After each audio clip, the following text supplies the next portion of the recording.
Today we ask the age-old question, why are we filming another video about transportation? Let's talk about that.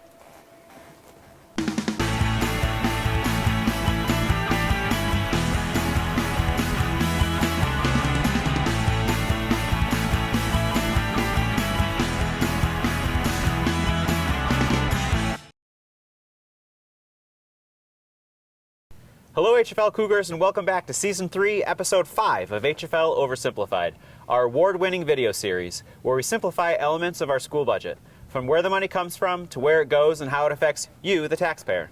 Last week we learned about instructional technology, and today we're back at the Transportation Department with Chris, a student here at HF-L, to talk about transportation and why the district needs to increase the bus fleet by 1. Chris, thank you so much for being here today. Can you tell us a little bit about what you like most about school buses?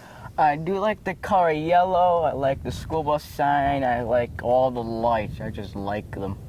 That's really interesting, I agree. Thank you for sharing that. What I like most about school buses is safety. Most people don't know that school buses are the safest vehicles on the road. According to the National Highway Traffic Safety Administration, children traveling on school buses are 70 times more likely to get to school safely than if they were traveling in a passenger car. Chris, do you know any interesting facts about school transportation that you wanted to share? The New York State buys the buses 75% of the buses. I like that fact too. When it comes to school transportation, many people don't know the laws and the regulations that every school district has to follow each and every day. For example, public schools in New York State are required to transport students who attend private schools or charter schools located up to 15 miles away from their home. Schools in New York State are also required to transport students who have been classified as homeless up to 50 miles to and from their homes every day. You obviously have lots of experience riding the school bus. What do you think makes a good school bus driver? To make sure the kids are safe, to keep the kids safe from crossing the road when the red lights are on, and make sure keep the kids safe on the bus too. Great. I may be a bit biased, but I think HF-L school bus drivers are second to none. Our entire transportation department is so passionate about their work, and they're committed to getting our students to and from school safely and efficiently every single day. And when people think about students being transported to school, they're mostly thinking about the 4 school buildings that are located within our district's boundaries. But our buses travel all over the county and the surrounding region.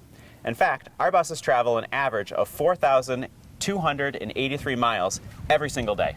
That's over 700,000 miles every year. Yeah, that's a lot. And how many schools do you think that we travel to outside of HF-L? Probably 50. Great guess. We actually drive to 32 different schools every single day that are located outside of our district. And that's a 33% increase than the number that we had 2 years ago. And it's a big reason why we need to increase our bus fleet by 1 bus. We need to accommodate the diverse transportation needs of our student population. If you could design your own school bus, what features would you include? I'll add ACs to my bus and make a diesel because gas is really less power, and add stop signs and air seats on the passenger seats. That sounds like a really awesome bus.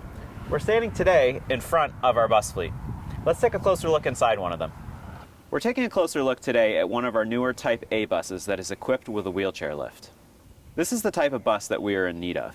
As the number of schools that we transport students to has grown, so has our need for more buses just like this one. In the past few years, we've had to borrow a bus from our neighboring school districts, and while we are very grateful for their help, we need to provide our students with a long-term solution to ensure that they have guaranteed transportation every single day. If our bus proposition is passed, we're going to purchase a bus very similar to this one, but a one that is slightly larger that's been modified to accommodate more students who have greater transportation needs. Chris, I've really enjoyed our time together, and I really want to thank you for joining me today to talk about school transportation. It's really great to see and hear your passion for school buses. Tell me, what do you want to do when you grow older? I'm probably a school bus driver. That's awesome. Please join us next week when we talk about what else is on this year's ballot. See you next time, Cougars.